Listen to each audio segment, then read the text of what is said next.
марказии Соороной Ҷиенбеков савганд ёд намуда иҷрои вазифаи президенти Қирғизистонро шурӯъ кард. Жана қовсуздугун сақтоға ант беремин. ҷасад дар мошини бетоншӯрӣ. волидайни Марҷонаи 20 сола талаб доранд ки қотили духтарашон пайдо ва муҷозот шавад.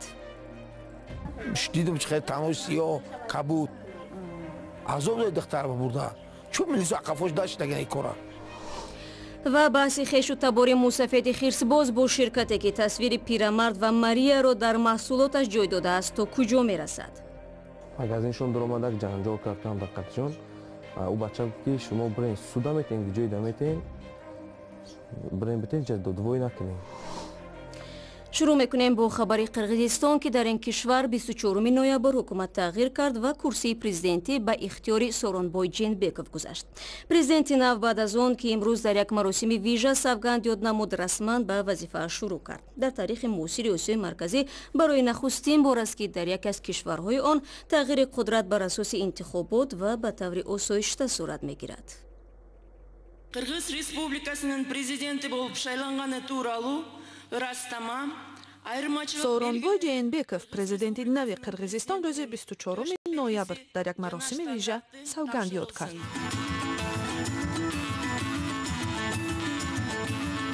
ӯ расман ҷойгузини Алмозбек Отамбоев шуд ки риёсатҷумҳурияш дар Қирғизистон ба анҷом расид. дар маросими савгандёдкунии президенти нави Қирғизистон 450 нафар бо шумули вакилони парлумон, дипломатҳои хориҷӣ иштирок карданд.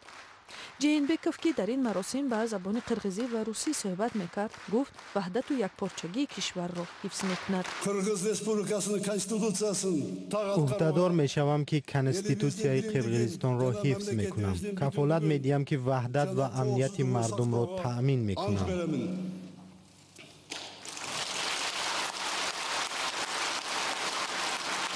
Ҷиенбеков ки дар ҳукумати Отамбоев аз соли 2016 то 2017 ба ҳайси нахуст вазир кор кардааст, мубориза бо фасодро аз авлавиятҳои кори ояндаи худ унвон кард ва гуфт мубориза бо фасод шароитро барои рушди ҷомеа боз мекунад. Ҷиенбеков дар интихоботи 15 октябр бо касби беш аз 54% раи мардум пирӯз шуд. Қирғизистон кишвари ҳамсояи Тоҷикистон аст ки 6 миллион аҳолӣ дорад. дар Тоҷикистон интизор доранд ки дар замони риёсатҷумҳурии Ҷиенбеков ҳамкориҳо наздиктар мешаванд ва мушкилоти марзӣ ки солҳо миёни ду кишвар ҷой дорад ҳалли худро пайдо мекунад. رو می‌آوریم به موضوعهای دیگر. در شهر ترسونزاده خانواده بعد چند روز جستجو جسد دختر 20 ساله‌شان را به خاک سپردند. طبق اطلاع دسترس جسد مرجانه شیرخان و در ماشین بتونشوری یافت شد. پدر و مادر مرجانه انتظار دارند که مقامات حفظی حقوق قاتل را می‌یابند و جزا می‌دهند. سرویناز روح‌الله با جزئیات بیشتر این حادثه آشناست. خانواده در ترسونزاده بعد 8 روز جستجو جسد دخترشان را از یک ماشین بتونشوری در نزد بازار بلخ در ناحیه رودکی پیدا کردند. به نقل مادر مرجانه، دخترش آخرین با روز 13 نوامبر برای گرفتن جایزه‌ای که از یک سبقت تیرپرانی به دست آورده بود، به کالج رفت. مرجانه دانشجوی سال سوم کالج تکنیکی تکنولوژی تشکیلات مددگاری مدافع تاجیکستان بود. روز شنبه اومد خرسان بود. گوچه یکم جورا گرفته. من خرسان شدم. مرجانه یکی از 5 دختران خانواده بود. والدانش میگویند از او امید زیاد داشتند چون جسور و چالاک بود و نمیگذاشت که آنها احساسی به پسری کنند.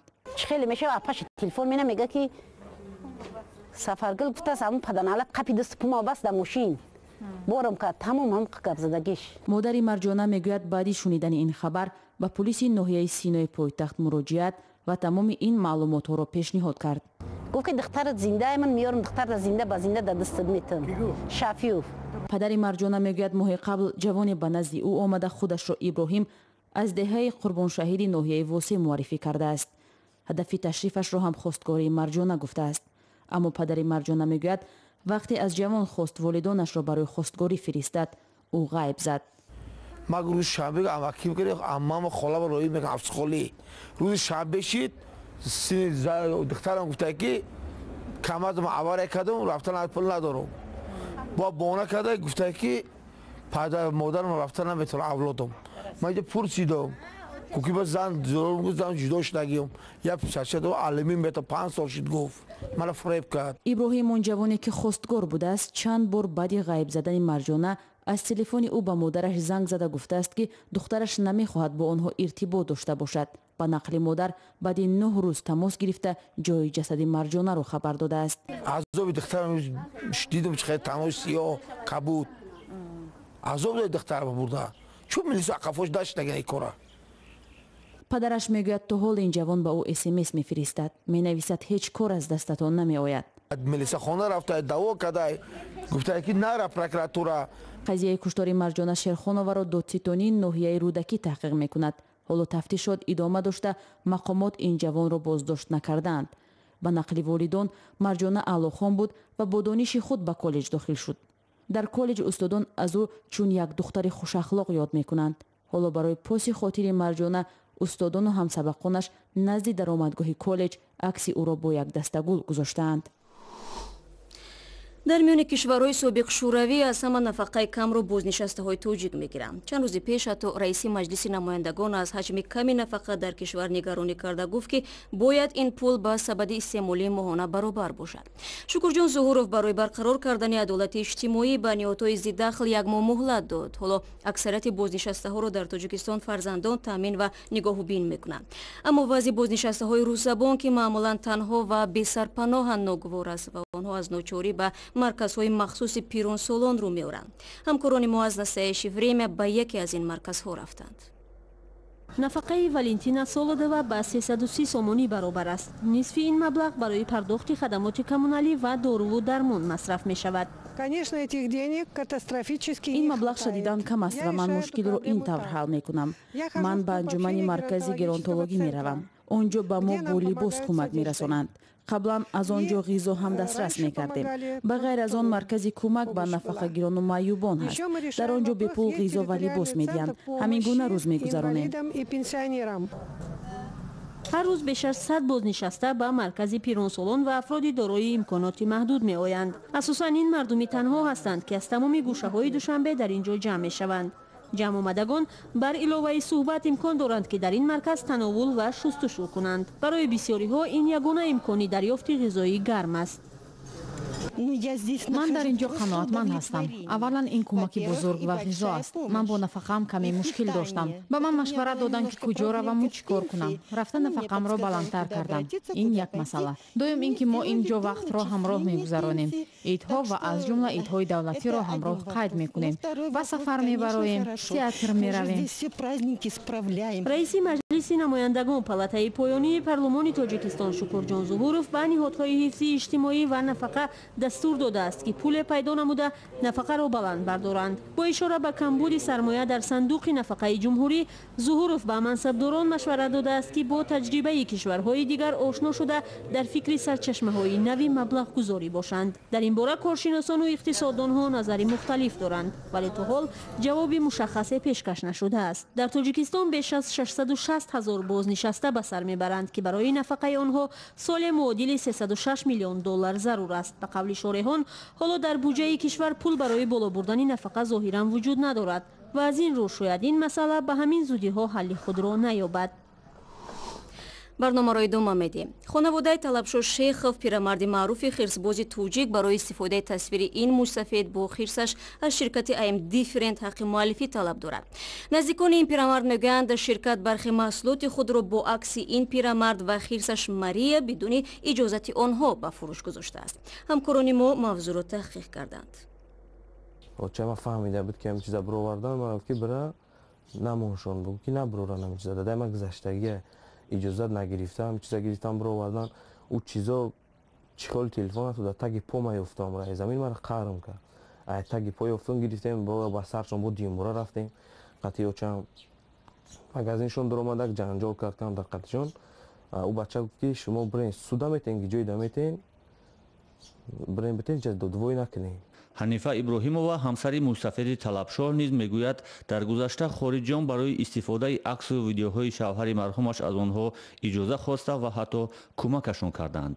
пешам меомадан камера мекардан хайчи бо чандра омадан хабар мегирифтан бо хай продуктаму овардан این خارجی ها اومدن خبر گرفتن با خیلی برای زمستان پیشکه آوردن با خیلی سون دادک بیچاره خیلی هر کس روی خداونده.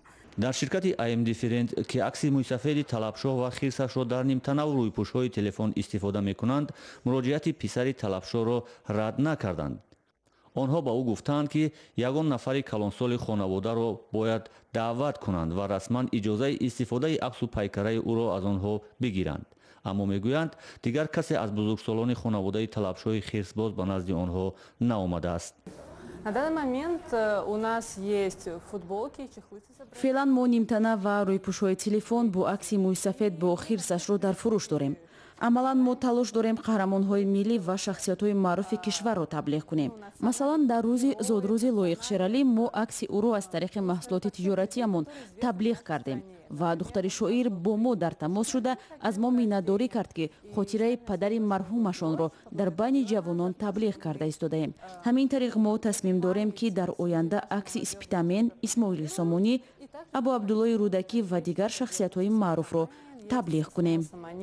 Ну и там дальше, наверное, будут и рудаки, и остальные все известные личности. ширкати IM Different ҷиҳати таблиғи яке аз рамзҳои кӯчаҳои душанбе дар солҳои гузашта пайкараи 2 метрии муйсафеди талабшоҳ ва хирси ӯро супориш дода сохтанд. онҳо тасмим доранд бо дарёфти иҷозаи расмии мақомоти шаҳри душанбе ҳамзамон иҷозаи хонаводаи ӯро бигиранд ва он пайкараро дар ҳавлии мағозаи марказии ин ширкат дар хиёбони рӯдакии пойтахт гузоранд.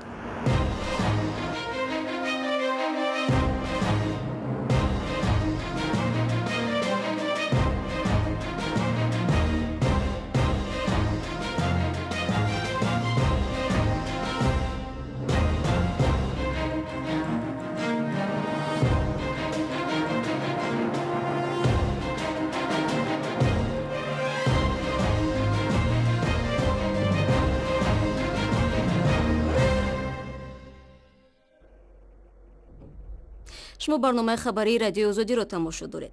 яке аз ситораҳои ҷаҳонии футбол дар ширкати таҷовузи гурӯҳии ҷинсӣ муттаҳам мешавад. додгоҳ барои ин ҷиноят ки 4 соли пеш содир шудааст дар нисбати робиньо айб эълон карда ба зиндон маҳкум кардааст. абдулло ашуров гузориш медиҳад. робиньо ба 9 соли зиндон маҳкум шуд. додгоҳе дар италия рӯзи чоршанбе ғоибона собиқ ҳамлавари клуби футболи милан ва дастаи мунтахаби бразилияро барои ширкат дар таҷовузи гурӯҳии ҷинсӣ гунаҳкор донист. ин ҷиноят дар соли 2013 сурат гирифтааст. ба иттилои тафтишот футболбоз ҳамроҳ бо 5 ҳамватанаш дар дискоклуб духтари 22-солаи албаниро сархуш намуда ба номусаш таҷовуз кардааст. робиньо ширкаташ дар ин ҷиноятро рад мекунад. футболбози 33-сола ягон бор дар мурофиаи додгоҳӣ дар шимоли Италия ҳозир нашуд. ин варзишгар ки ҳоло аз номи клуби бразилиягии Атлетико Минейро бозӣ мекунад, тибқи қонунҳои Италия ҳақ дорад 2 дафъа аз болои ин ҳукм шикоят барад. баъд аз ин Италия аз Бразилия истирдоди ӯро талаб мекунад. робиньо ки дар гузашта дар дастаҳои гуногун бозӣ кардааст, соли 2009 низ ба таҷовузи ҷинсӣ айбдор шуда буд. он вақт ӯ бозингари клуби Англия Манчестер Сити буд ва додгоҳ ӯро сафед кард. дар фаъолияти 15-солаи варзишиаш ин футболбоз 2 бор барандаи бозиҳои қаҳрамонии Бразилияву Испания ва қаҳрамони Италияву Чин шуд. инчунин 2 маротиба соҳиби ҷоми конфедератсия ва ғолиби ҷоми Амрико гаштааст. ва модоме ки сухан аз истирдод рафт, дар Тоҷикистон ҳам раиси идораи Интерпол хабар дод ки то ба ҳол ба онҳо муяссар шудааст 6 узви ҳизби дар Тоҷикистон мамнӯи наҳзати исломиро боздошт ва ба кишвар истирдод кунанд. Абдуғаффор Азизов мегӯяд феълан 2528 шаҳрванди кишвар ки ба ҷиноятҳои вазнину махсусан вазнин, терроризму ифротгароӣ муттаҳаманд таҳти пайгарди полиси байналмилалӣ қарор доранд. ин хабари охири барнома буд. бо хабарҳои бештар шумо метавонед дар вебсайти мо www.ozodi.org ошно шавед. саҳифаҳои мо дар шабакаҳои иҷтимоӣ фаъол аст. агар хостед наворҳои видеои радиои озодиро тамошо кунед, пас ба канали мо дар YouTube бо номи озоди видео обуна шавед. сипос барои ҳамроҳӣ. истироҳати бо фароғат мехоҳем ба ҳар яки шумо ва худо нигаҳдоратон буд.